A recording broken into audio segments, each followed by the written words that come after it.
masuk pula tuan-tuan pada membahaskan tentang perkara as-sam'iyat.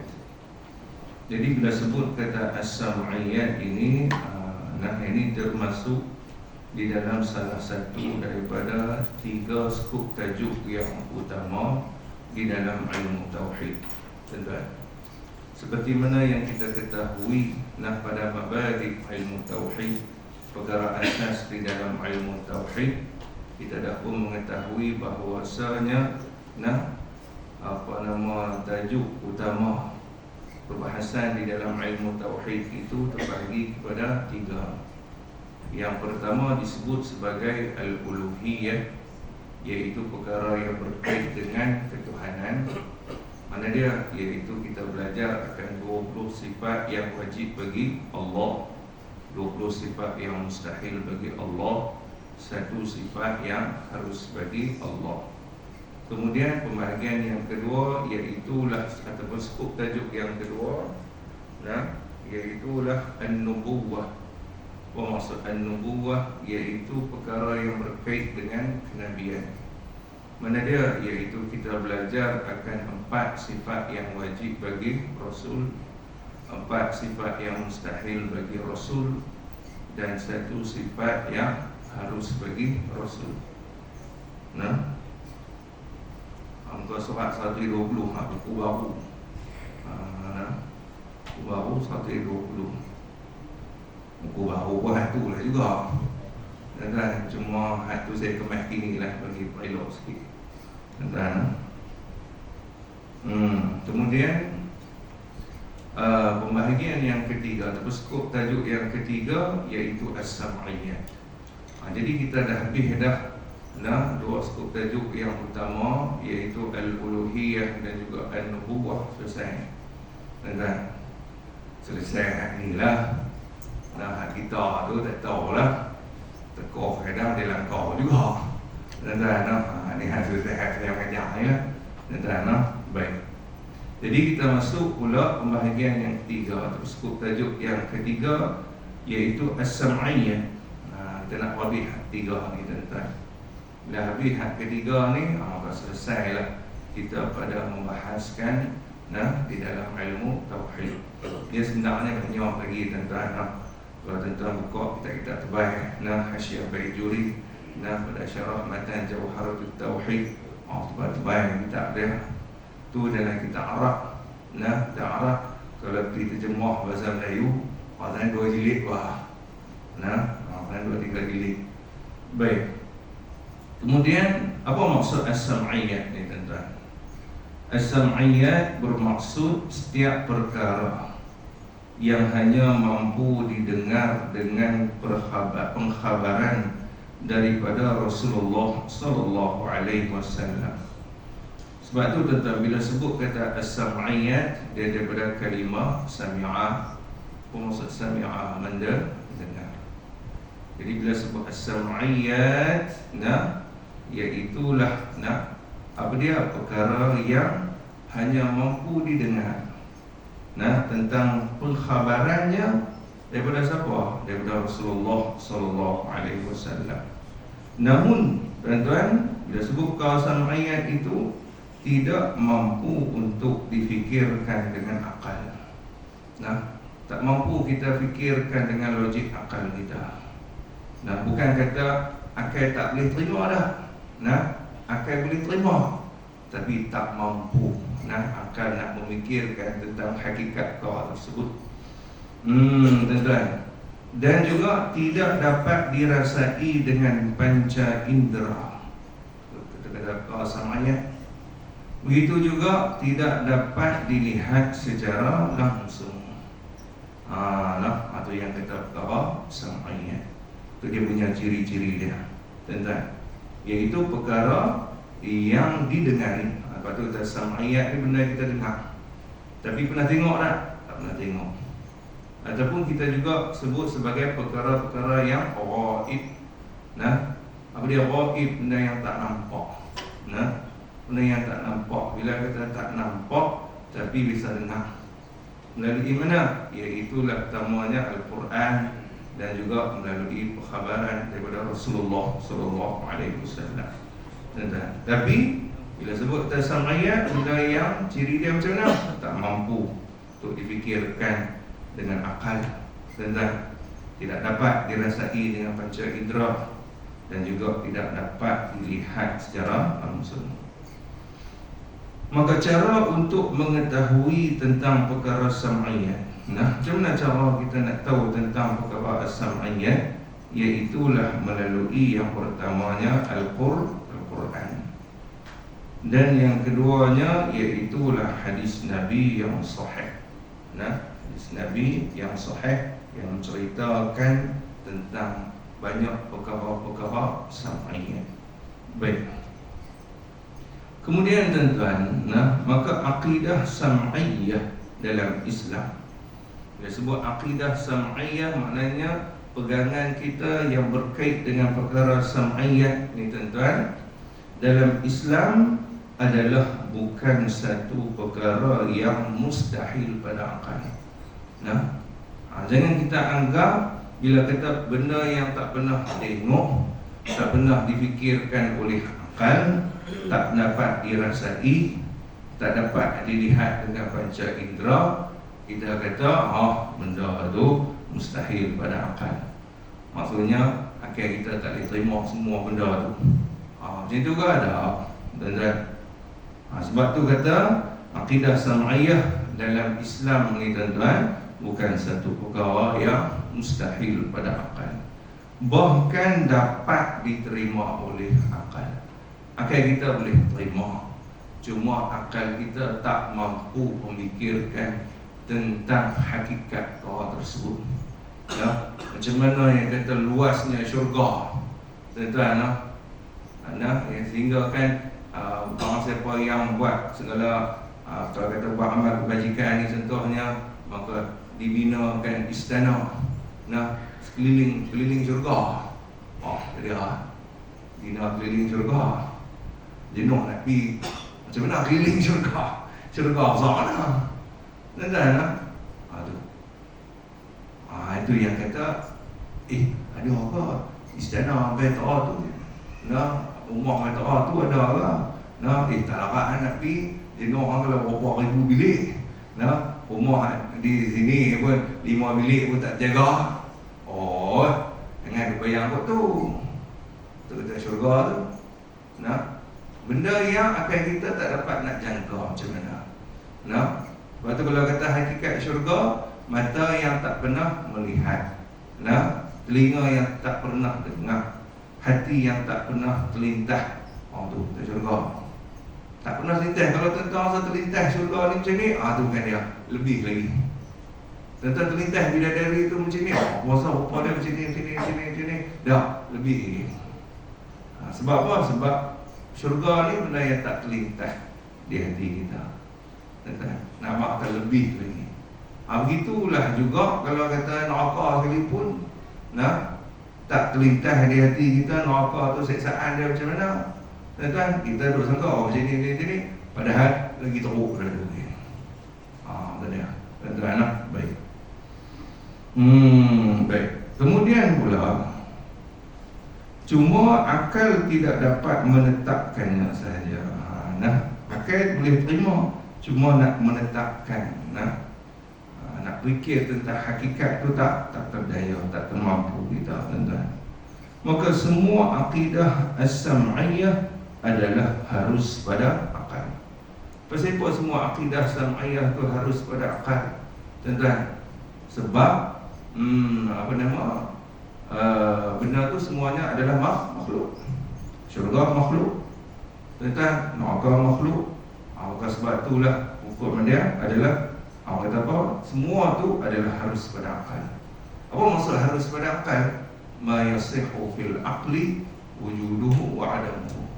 Perkara yang sah pada akal, adanya dia ataupun tak ada dia. Tuan-tuan. Baik. Contoh perkara sam'iyah, contoh dia apa dia, tuan-tuan? Iaitulah persoalan di dalam kubur. Persoalan di dalam kubur, iaitu begitu juga dengan nikmat dan juga azab dia. Kemudian begitu juga dengan titian sirat, begitu juga dengan mizan, begitu juga dengan suratan amalan, serta lain-lain lagi yang berkaitan dengan kehidupan di akhirat. Maka titik permulaan seseorang melalui perkara sam'iyat. Bila? Perkara sam'iyat ni kita, titik permulaan kita akan melalui perkara sam'iyat. Bila kita melalui perkara sam'iyat, kita dah lalui benda tu, dia tak jadi sam'iyat lah. Pasal apa? Dah kita tengok sendiri dah. Kita lalui sendiri dah. Tuan-tuan, macam sekarang, ni sam'iyat. Bila dah lalui, tak jadilah sam'iyat dah kita dengar. Sebab apa? Kita tengok lah. Kita lalui sendiri dah, tuan-tuan. Lepas tu Tuhan sebut dalam Quran, walau tara idhil mujrimuna nakisu ru'usihim rabbana absarna wa sami'na farji'na na'mal salihah inna muqinun. Tuan-tuan, bila ketika mana orang yang banyak melakukan dosa, melakukan maksiat kepada Allah, orang yang ingkar kepada Tuhan, nakisu ru'usihim 'inda rabbihim, pada hari akhirat semua pakat tunduk malu di hadapan Tuhan mereka. Rabbana, dia kata apa? Wahai Tuhan kami, absarna, kami dah tengok sendiri, wa sami'na, kami dengar sendiri. Dulu kami dengar lah, kami tak tengok, kami tak percaya. Kami dengar, kami tak percaya. Bila dah absarna wa sami'na, kedua sekali, kami tengok dan kami lihat dah, kami tengok, kami dengar sendiri dah, kami dah merasai dah, barulah minta apa dia? Farji'na na'mal salihah, kembalikanlah kami ke dunia ya Allah, kami nak buat amal soleh. Baru terginja-ginja nak buat amal soleh, baru terginja-ginja nak main mengaji, terginja-ginja nak cari, nak ngaji ilmu tauhid sebab 20 macam tu lah. Dan saya tahan saya lah, saya banyak tu. Baru terginja-ginja nak ngaji ilmu fiqah, baru tahu selama ni semayang tak betul. Baru terginja-ginja nak ngaji ilmu tasawuf, baru tahu kata hati tu tak betul, tak pernah ikhlas kerana Tuhan, riak, takabur, ujub, sedia. Pasal apa terginja-ginja macam tu? Pasal di waktu di dunia dia tak tahu. Bila dah duduk akhirat, baru nampak, dosa dia, rupanya aku dah ada dosa takabur, rupanya aku ada dosa riak, rupanya aku ada dosa ujub. Dia takabur ni, dia ujub ni, aku tak pernah tahu pun. Farji'na na'mal salihah, kembalikanlah kami ke dunia nak buat amal soleh. Dan itu Tuhan bagi dah, tuan-tuan. Itu ketetapan Allah. Memang orang yang mati akan dihidupkan kembali. Tapi hidup di mana? Bukan kembali hidup di dunia, kembali hidup di alam pembalasan. Alam untuk beramal soleh hanya di dunia saja. Kita nak cari keuntungan, kita nak cari ganjaran pahala hanya di dunia. Alam dunia ni saja. Sebab tu tuan-tuan, kalau kita tengoklah antara banyak-banyak alam roh, tuan-tuan, kemudian alam dunia, kemudian dengan alam barzakh, dengan alam akhirat, mana yang paling besar? Alam dunia paling besar sekali. Alam dunia yang paling sekejap, tuan-tuan. Dan alam hak paling sekejap itulah yang Tuhan nak suruh kita sembah dia pun. Tuhan nak suruh kita ikut perintah dia pun. Time alam hak sekejap lah. Nak suruh kita tinggal segala dosa-dosa, segala maksiat, alam hak saja. Mai alam hak panjang-panjang, alam apa panjang, alam barzakh panjang masa dia. Ada Tuhan suruh kita semayang di alam barzakh? Tak ada. Duduk dalam kubur ada tu, orang nak ngaji, nak semayang, tak ada. Sebab alam tu alam yang panjang. Bahkan alam yang kekal, alam akhirat pun Tuhan tak suruh dah. Kita nak semayang, nak puasa, apa semua tak ada dah. Tuan-tuan, sebab apa? Sebab yang itu semua alam pembalasan. Jadi alam kat dunia yang sekejap ni lah, tuan-tuan, Tuhan nak suruh kita buat amal soleh. Tuhan nak suruh kita beribadah kepada dia, kenal dia, dekat diri dengan dia saja. Tuan-tuan, tapi hak sat ni lah orang tak mau. Tempoh masa hak sekejap ni lah, ramai orang tak mau duk rasa panjang masa dia. Ni kita mengaji sifat 20 ni, awak tak ada pengesut ke? Ada pengesut dia. Apa pengesut dia? Lah mati lah. Nah, saya tak ada, tapi ada yang tu mengaji lah sebab ada orang lain. Nah, kalau tuan-tuan tak ada, tinggal habis semua tak ada. Tak ada, habis lah. Tak ada, nak ngaji tahun lain. Ni tempat lain. Tu bagi orang yang hidup kita. Kalau teringat balik waktu zaman saya sekolah sekolah menengah lah tuan-tuan. Hak mana duduk mengaji dulu, kami duduk mengaji sekali. Sebab 20 orang yang tutup guru tuan-tuan. Semua geng tua-tua. Semua tak ada. Nah, semua meninggal lah. Kawan baik saya 4 orang. Nah, umur apa? Mereka semua 60 lebih. Saya waktu tu 17. Kawan baik saya 60 lebih. Time tu lah. Semua tua-tua, mengkat-mengkat kawan belaka. Nah, lepas tu main kali, lagi abang saya telefon. Ni, Jack, awak, kau baik hang tak ada. Kau baik saya tak ada lah. Siapa tak ada? Tu, Mat tak ada. Allah, teriak saya dah. Nah, teriak. Saya main tengok. Tok Pak Man ni kan dah. Pak Man tak ada lah. Apa lagi? Semua ni lah. Semua geng tawan-tawan lah kau. Tuan-tuan, tu kawan baik saya waktu di kampung dulu lah. Tuan-tuan, mereka lah yang didik saya suruh kenal Tuhan, kenal sifat-sifat Allah. Nah, kalau tak erti pula, mereka lah terus cerita ni wujud sini, tidak sini, bakar sini. Mereka sini rajin mengaji. Tuan-tuan, jadi bila rajin mengaji, kita duduk kawan baik dengan mereka, kena terpiah dah juga. Jadi apa ilmu yang saya sampaikan pun ada juga ilmu yang disampaikan daripada mereka. Tuan-tuan, jadi insyaAllah mudah-mudahan pahala tu terusan nak sampai ke kepada mereka insyaAllah. Baik tuan-tuan. Tu. Jadi jangan kawan orang muda kan, kawan ketua kawan juga. Walaupun kita muda ni. Baik.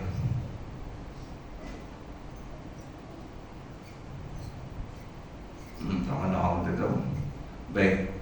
Jadi titik permulaan seseorang melalui perkara sam'iyat, iaitulah bermula daripada dengan kematian, kemudian berakhir dengan kehidupan sama ada di dalam syurga atau neraka. Tuan-tuan. Dan berakhir kita tu, sebab tu perjalanan terakhir kita apa dia? Syurga. Jalanan terakhir, destinasi terakhir kita syurga, tuan-tuan. Sebab tu selagi mana dua kaki kita tak melangkah, tak jejak, tak pijak masuk dalam syurga, jangan duk rasa selamat ni. Hidup di dunia jangan duk rasa selamat lagi, tuan-tuan. Selagi mana kedua-dua kaki kita tak pijak masuk dalam syurga.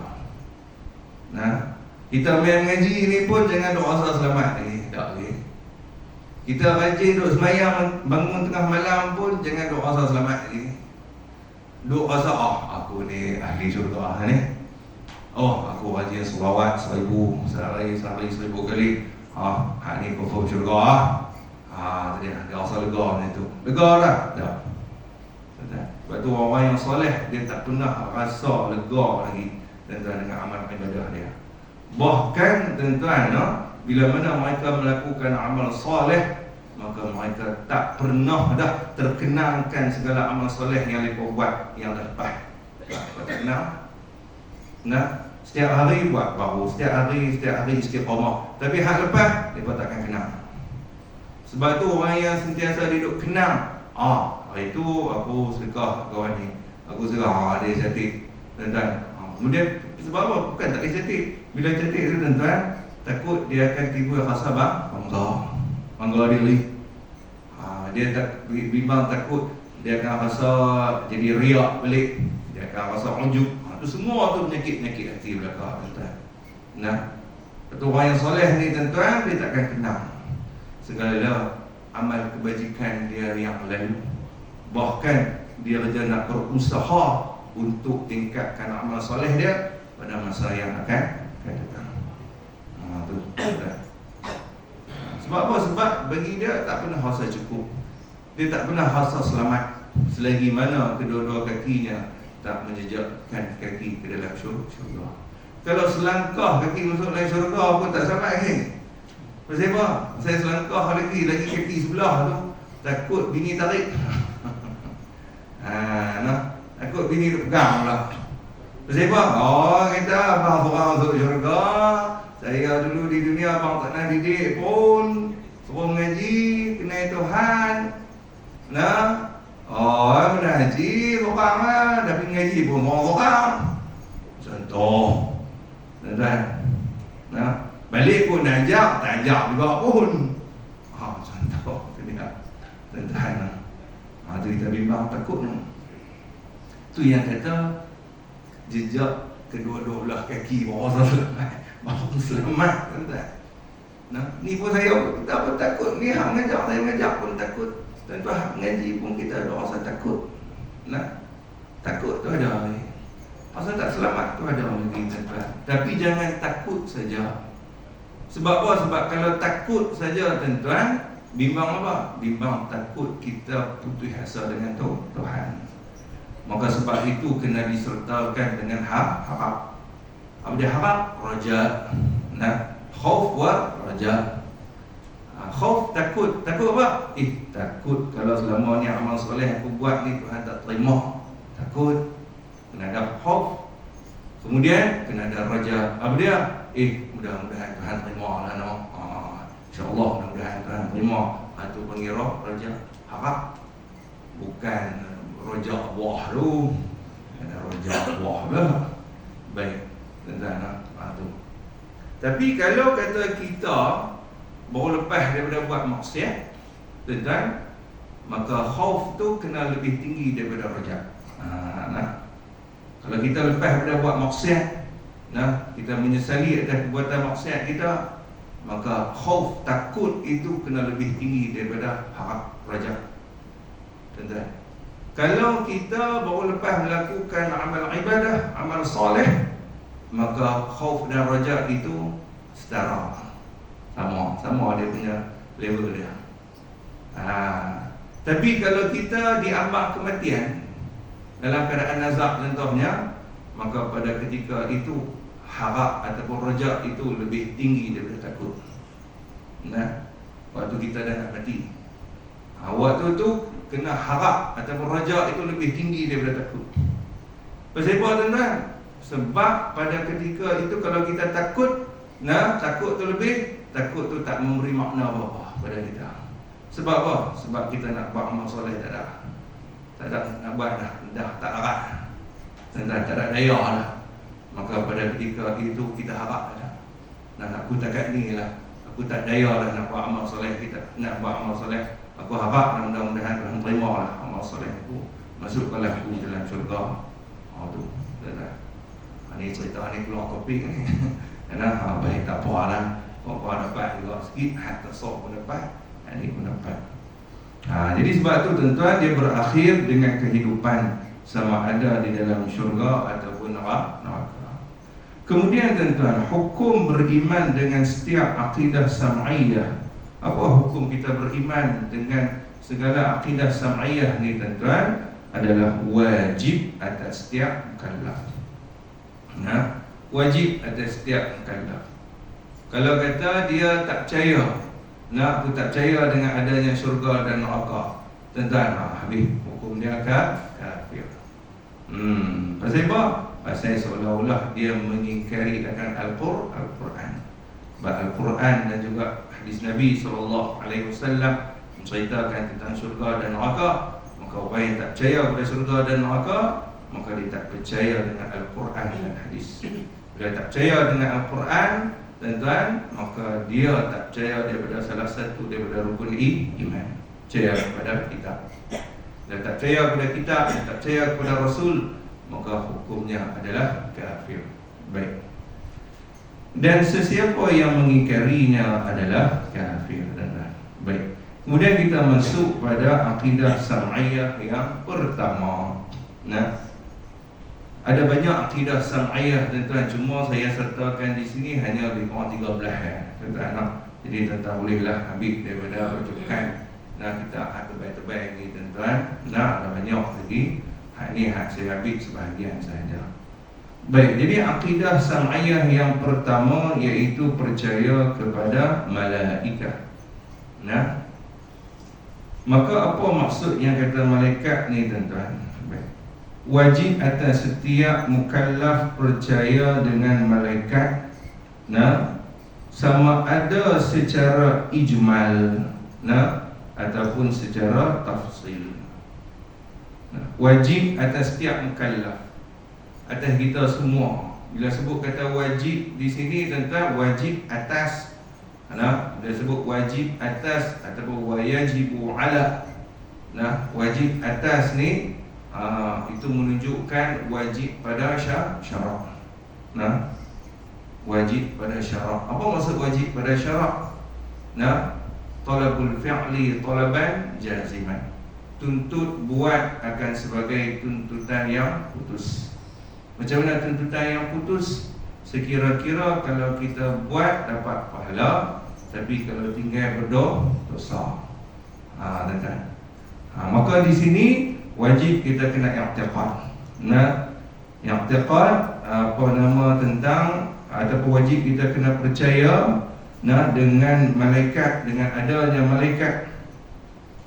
Sama ada wajib kita percaya itu secara ijmal atau secara umum ataupun secara tafsil, secara terperinci.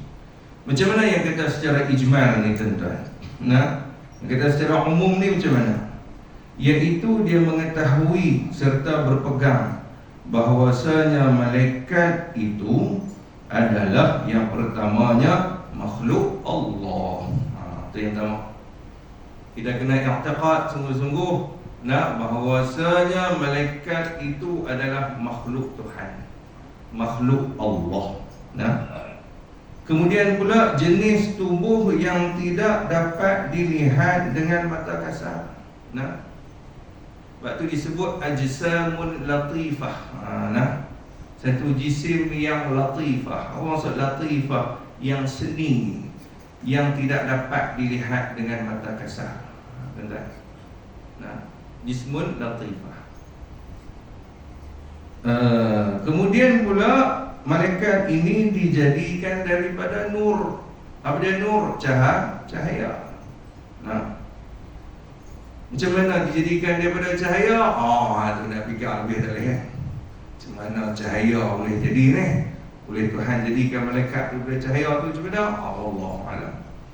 Cuma kita i'tiqad, pegang kata bahawasanya malaikat itu dijadikan daripada nur. Hakikat nur di sini macam mana? Allah. Kemudian tuan-tuan, malaikat itu juga boleh menyerupai dan dengan pelbagai rupa yang baik lagi cantik. Tuan-tuan, malaikat ni dia boleh tasyakkul bi ashkalin hasanah, boleh menyerupa bi ashkalin hasanah, dengan rupa-rupa yang baik. Rupa-rupa yang cantik lagi baik. Kalau rupa hak bodoh, dia kata ni malaikat ni nama bodoh dia baca kan dia.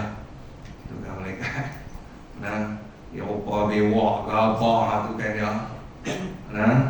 Itu kan malaikat tu. Baik. Kemudian pula tuan-tuan, malaikat juga memiliki keilmuan yang sempurna.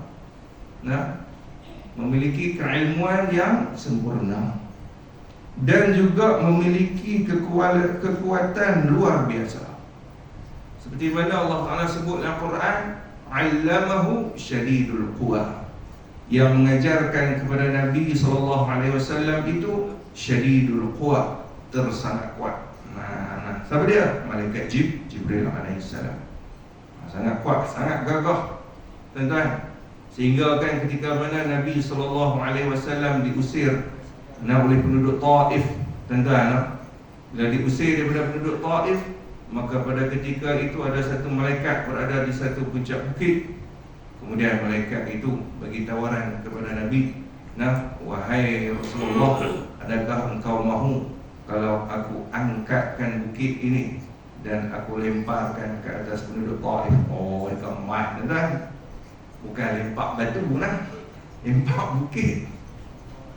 Tu nak abang kata gagak kuat. Tuan-tuan, kalau kita tobat mau biar mampu diri semua, boleh buat tahu. Tapi Rasulullah terima tak terima tawaran tersebut. Tuan-tuan, sebab apa? Sebab nak menunjukkan itulah kesabaran baginda Rasulullah sallallahu alaihi wasallam. Nabi dia tak ikut hawa nafsu dia. Baik, itu panjanglah cerita tuan-tuan. Kemudian pula mempunyai bilangan yang amat banyak yang hanya diketahui oleh Allah. Malaikat ni juga mempunyai bilangan yang sangat banyak. Banyak tu terang mana tuan-tuan. Sebab tu dalam kitab, apa nama, tak ingatlah tuan-tuan, satu kitab, apa nama disebut, sekiranya dihitungkan sekalian manusia, dan juga dihimpunkan dengan sekalian jin dan juga segala makhluk yang ada di dunia, termasuk di darat dan juga di laut, tuan-tuan, maka itu baru menyamai 1/10 daripada malaikat yang berada di bumi. Tuan-tuan, baru 1/10. Impun habis ke semua, kali dengan semut, kali dengan cacing, ketang, apa semua, segala apa sahaja kehidupan di dunia ni tuan-tuan, himpun habis ke semua, nak dibandingkan dengan malaikat yang ada di bumi, baru 1/10. Abang kata banyaknya malaikat yang ada di bumi. Walaupun banyak malaikat yang ada di bumi, tetapi lebih banyak lagi malaikat yang berada di langit. Tuan-tuan, sehingga kan kalau dihimpun habis sekalian malaikat yang ada di bumi dan juga sekalian makhluk yang ada di bumi, tuan-tuan, baru menyamai 1/10 malaikat yang ada pada langit yang pertama. Maka langit yang pertama tu lebih banyak lagi. Kalau dihimpun sampailah kepada bilangan malaikat pada langit yang pertama, baru menyamai 1/10 dengan bilangan para malaikat pada langit yang kedua. Begitulah ganda langit ketiga, keempat ganda lagi, kelima ganda lagi. Tuan-tuan, tu Abah kata tak terhingga-hingga banyaknya bilangan para malaikat yang hanya diketahui oleh Allah Subhanahu wa taala sahaja, tuan-tuan. Jadi nak Abah kata apa, bilangan manusia ni banyak kan sikit, bila malaikat sikit cuek dah, tuan-tuan. Sikit sungguh-sungguh. Had tu yang orang ligan apa? Ligan famous lah. Dia suka, dia jadi popular di kalangan manusia, tuan-tuan. Dia suka kalau orang ramai orang kenal dia. Padahal malaikat sikit pun tak kenal, orang pun tak kenal, tuan-tuan. Tak nak siapa malaikat pun yang kenal kawan tu. Sebab tu kalau kita ni tuan-tuan, orang yang beriman, beramal soleh, walaupun dia tak dikenali di kalangan manusia, tapi memadai dia dikenali oleh para malaikat, tuan-tuan. Seperti mana Uwais Al-Qarni, tuan-tuan, yang mana para sahabat ni pun tak apa kenal pun, tak apa kenal. Rasulullah sallallahu alaihi wasallam sendiri pun tak pernah tengok, tuan-tuan, Uwais Al-Qarni.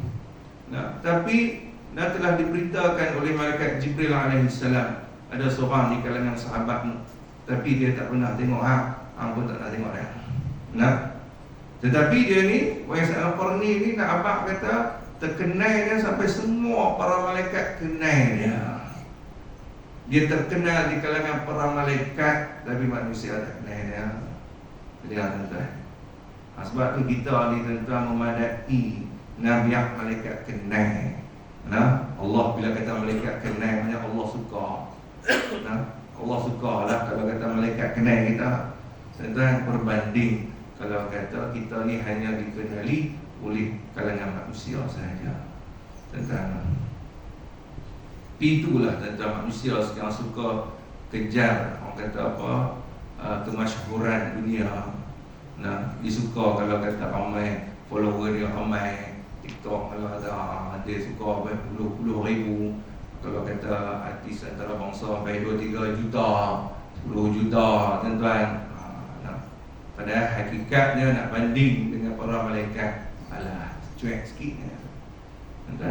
Baik.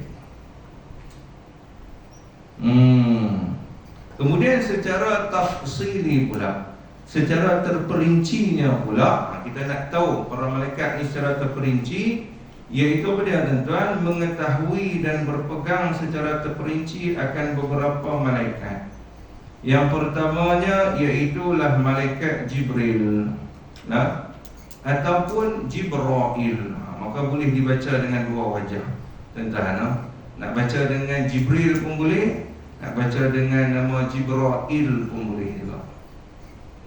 Dan malaikat Jibril ataupun Jibrail ni tuan-tuan ditugaskan untuk apa? Menyampaikan wahyu kepada Rasul dan Nabi.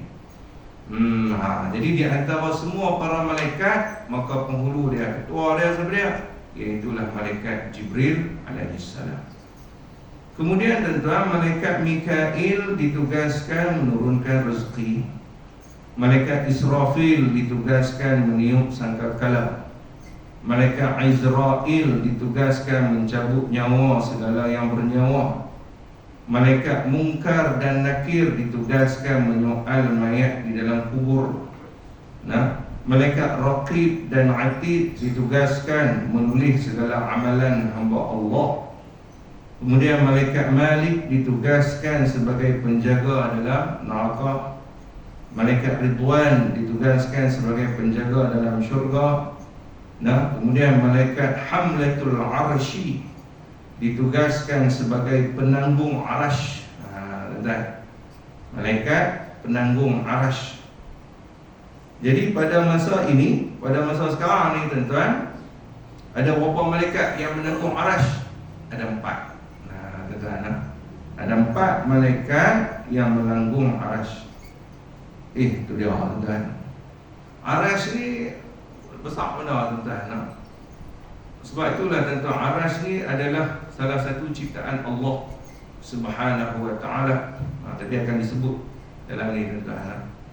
Jadi nak abang kata tuan-tuan, berapa banyak keluasan arash, berapa luas arash ni tuan-tuan.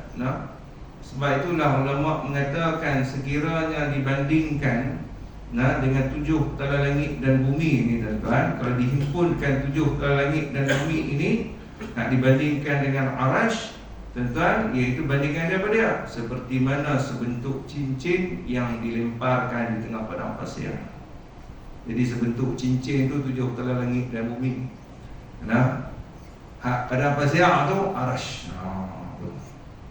Nampak terlalu luasnya, besarnya arash. Yang menanggung arash 4 malaikat. Dia agak kena 4 malaikat. Tuan-tuan, kalau malaikat tu menunjukkan diri dia di hadapan manusia lah tuan-tuan, pakai mau kat semua. Tapi Allah Ta'ala hijabkan kita ni dapat melihat akan para malaikat. Kalau boleh melihat akan hakikat para malaikat ni tuan-tuan, Allah Akbar. Pakai bersembah. Baik.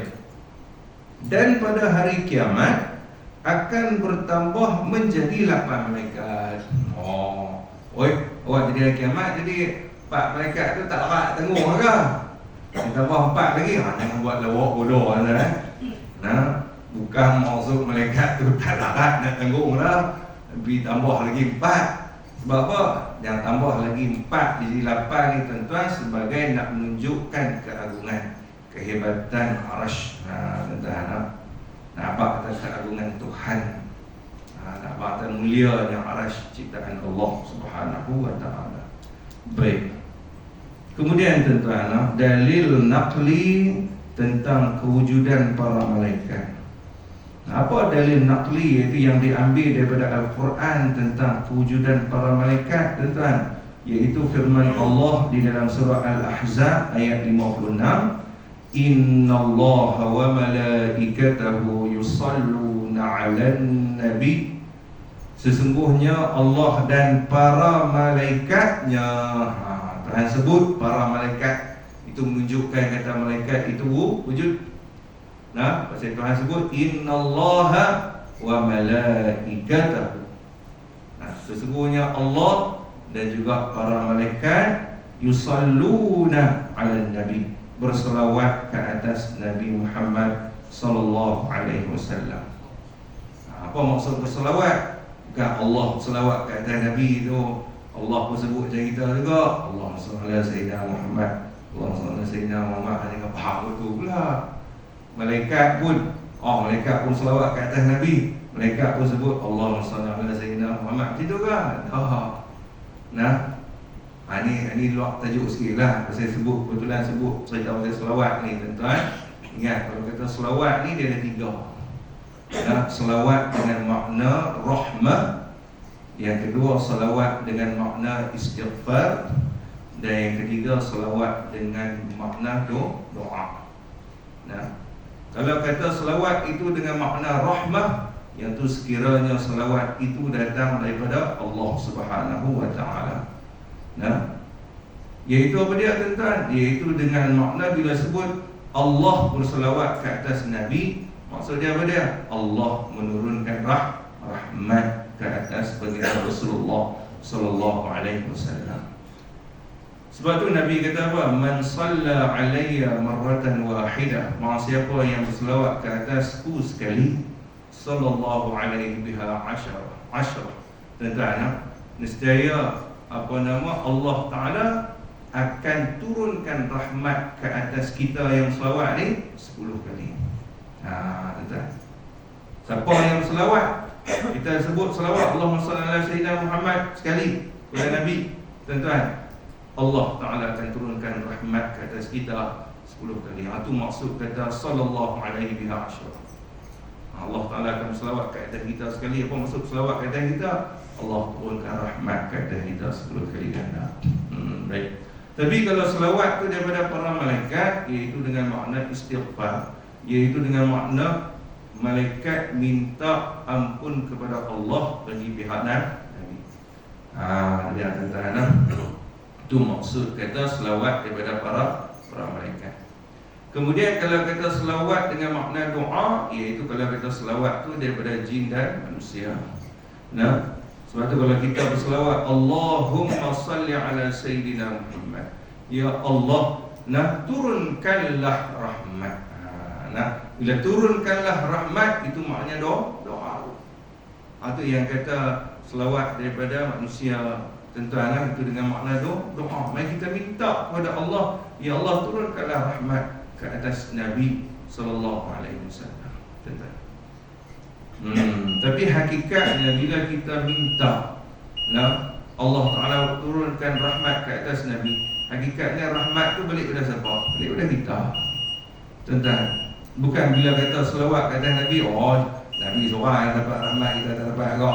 Yang kata itu hakikatnya kembali kepada kita. Rahmat tu, kasih sayang Tuhan tu balik kepada kita. Lepas tu tak rugi bagi orang yang memperbanyakkan selawat ke atas baginda Rasulullah sallallahu alaihi wasallam. Itu yang kita selawat ni, tuan-tuan. Lepas tu selawat ni Allah Ta'ala perintah suruh kita banyakkan berselawat. Sallu, yusalluna ala nabi, ya ayyuhalladzina amanu sallu alaihi. Wahai sekalian orang yang beriman, sallu alaihi, selawatlah ke atasnya, ke atas Nabi sallallahu alaihi wasallam. Baik. Jadi bila kita sallu, Tuhan perintah semua selawat. Sebab tu tuan-tuan, di antara semua perintah Tuhan, kalau kata Tuhan perintah suruh sembahyang, bukan kata Allah Ta'ala itu sembahyang. Tuhan perintah suruh kita puasa, bukan kata Tuhan itu puasa. Tapi bila mana Tuhan suruh kita selawat, Tuhan pun selawat. Mereka selawat, adalah Tuhan perintah suruh kita selawat, Tuhan pun selawat. Tapi selawat dengan makna rahmah. Baik. Kemudian Harut dan Marut, tuan-tuan, Harut dan Marut. Ini cerita dia lah. Wallahu subhanahu wa ta'ala a'lam. Lagi cerita panjang boleh lah, tak dengar pula, tuan-tuan. Baik.